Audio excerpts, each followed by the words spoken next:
troisièmement, la liberté d'expression ne doit jamais être restreinte dans aucune de ses parties, seulement mieux structurée, canalisée, etc.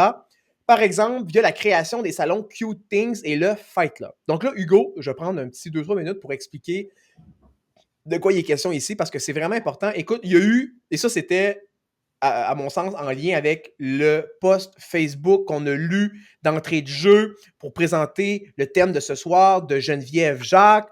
Donc, un très, très gros malentendu par rapport à ce premier des deux salons Cute Things. Okay? Le salon Cute Things, c'est le safe space du Discord de Whodunit. C'est la petite boule blanche dans la grosse mélasse de liberté d'expression maximale non cocotéenne.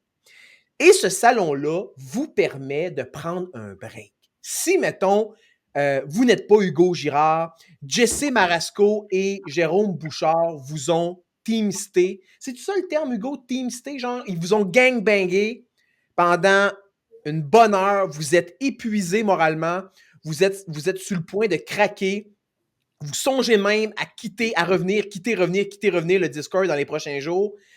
Vous avez une solution. Vous pouvez aller comme dans Notre-Dame de Paris de Victor Hugo, à l'époque où les églises étaient des lieux, ça avait un terme, là, c'était c'était des lieux où la justice ne pouvait pas aller vous chercher noise. Donc, si vous vous réfugiez dans une église, c'est comme une sorte de... C'était un safe space, au sens où vous étiez sous la protection de Dieu. Et vous avez le salon Cute Things, qui est un salon où, dans le fond, vous pouvez aller partager des choses cute, des choses le fun, un peu comme des feel-good movies, des choses qui vont vous faire vous sentir bien, des photos ou des vidéos de minous.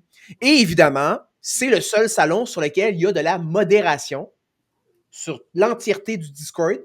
Par exemple, vous ne pouvez pas parler de politique, vous ne pouvez pas parler de Yann Rochdy. On a un salon de toute façon pour parler du Rochdisme. Donc, le salon Cute Things, c'est pour ceux qui veulent avoir un petit havre de paix, un petit break. Okay? Et je trouve que c'est tout à fait rationnel, c'est tout à fait légitime, c'est tout à fait sensé d'avoir ça justement sur un serveur où ça brasse non-stop et où, dans le fond, il y a des grosses pointures qui ne se gênent pas pour vous dire vos 4 vérités en pleine face comme Jesse et Bouchard. Et on a, à l'extrême opposé, le salon du Fight Club.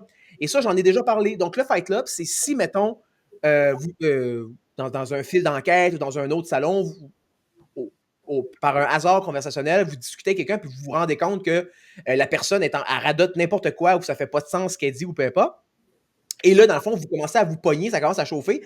Vous invitez la personne dans le Fight Club. Et là, vous vous pognez comme vous voulez en utilisant l'entièreté des 50 stratagèmes proposés par Schopenhauer dans son livre L'art d'avoir toujours raison, dans le fond, qui définit l'art de la dialectique heuristique.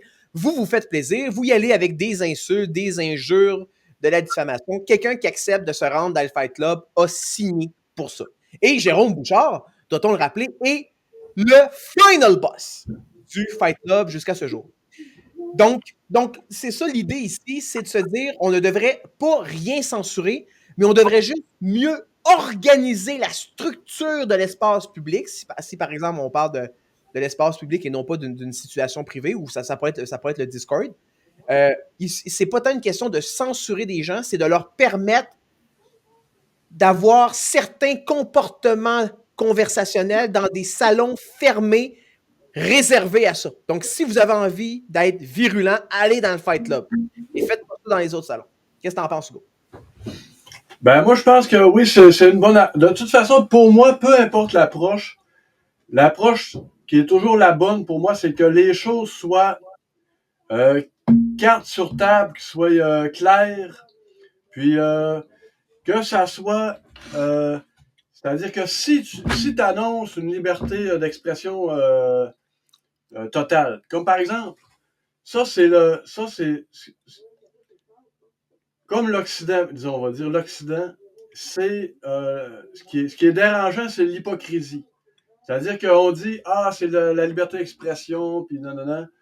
Mais on sait très bien que le système est verrouillé, puis qu'il n'y a pas de liberté d'expression, parce que s'il y a une liberté d'expression, ça va faire sauter les verrous du système. Donc, le système porte en soi le germe de son autodestruction, qui est la liberté d'expression. Parce que il y a des choses dans le système qu'il ne faut pas discuter, comme l'Holocauste, des choses comme ça. On ne peut pas remettre ça en cause. On ne peut pas en parler. Ça, c'est en France. Ça, c'est juste en France, avec la loi Fabius-Guessot. Non, mais c'est pas juste en France, c'est aussi au Canada. Non, mais ici c'est comme. Ben, au Canada, je pense qu'il y a certaines dispositions il y a eu légales. des gens qui ont eu des condamnations là, ici au Canada. Ben oui. Il y a eu des Ouais, mais condamnations. c'est plus. Au Canada, c'est plus spécifique. Là. Je sais, mais tu as probablement raison, mais je sais que c'est vraiment la France. C'est la France qui a été la première à légiférer là-dessus et à interdire la remise en question d'un fait historique. Oui, c'est ça. Donc, on ne peut pas étudier ça. Puis, mais en même temps, c'est ça qui est dérangeant, c'est que les dirigeants disent on est chanceux parce qu'on est dans un système démocratique, la liberté d'expression. Mais ceux qui testent les limites de cette liberté d'expression-là se rendent compte bien assez vite qu'elle n'est pas effective. Donc, moi, c'est ça, je dis, si tu veux dire, c'est-à-dire que je suis pas contre la liberté d'expression ni pour la liberté d'expression, mais je te dis que si tu fais un système, si tu annonces la liberté d'expression, il faut que tu l'appliques pour vrai. Puis, ou sinon, tu dis c'est quoi les limites de la liberté d'expression, que tu mets les choses claires, il n'y a pas de système trompeur à ce niveau-là. Mais moi, j'ai une question pour toi, Hugo. On dit souvent que les paroles s'envolent, les écrits restent. OK? Puis on va parler des gens, par exemple, qui ont une grande gueule. On va dire, toi, tu es un grand parleur, un petit faiseur. Tu es un pelleteux de nuages. OK? Et est-ce que, à quelque part, à quel point est-ce que des mots. Là, je comprends que, tu sais, comme tu as les action speech, tu as les actes illocutoires, le fait, par exemple, que. Ça, c'est. Même Spinoza en avait parlé dans le Tractatus, le Tractatus théologico-politique, que finalement, il y a certaines paroles qui peuvent être considérées comme étant des actes, mais à quel point est-ce qu'une parole peut être problématique? Parce que ce qui est vraiment dangereux, c'est les agissements. Il n'y a pas de liberté d'agir complète en société, il n'y en aura jamais, parce que ça serait le chaos, là, ça serait l'apocalypse. Mais la liberté de parole, c'est qualitativement différent, il faut faire attention. Ben ouais, moi je suis pas d'accord. C'est vrai, c'est. C'est parce que moi je le vois toujours au niveau politique. Quand tu es un État,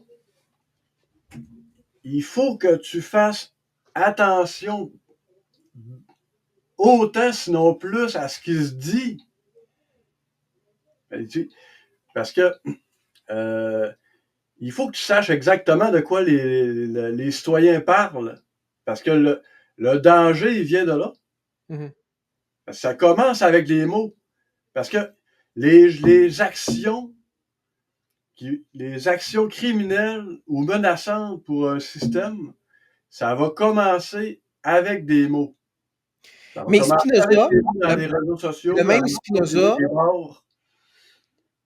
le même Spinoza dans son Tractatus Theologico-Politicus ou Philosophicus, il dit que la raison pour laquelle un État n'a jamais intérêt à empêcher les citoyens, ses concitoyens, de s'exprimer librement, c'est que tu ne peux pas empêcher une personne de penser quoi que ce soit. Tu ne peux pas empêcher une chose qu'on ne pourra jamais empêcher, c'est la liberté de conscience, la liberté de penser.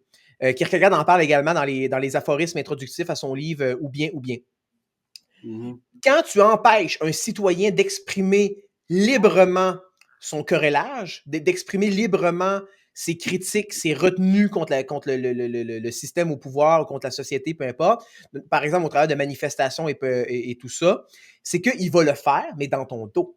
Et il va le faire de façon beaucoup plus virulente, beaucoup plus quérulente. Parce qu'il va sentir qu'il a été privé de son droit de le faire. Donc, le raisonnement de Spinoza, c'est de dire que c'est plus dans l'intérêt d'une société civilisée de permettre, je te dirais, le plus grand éventail possible de discours sur l'espace public, parce que de toute façon, tu ne peux pas empêcher une personne de penser ce qu'elle pense, Si elle ne peut pas le dire publiquement, elle va le dire dans des fonds de taverne. Et là, on fait référence ici, les heures les plus sombres de l'histoire. Hein? La fondation du nazisme qui aurait eu lieu dans des fonds de taverne en Allemagne, circa la fin des années 1910.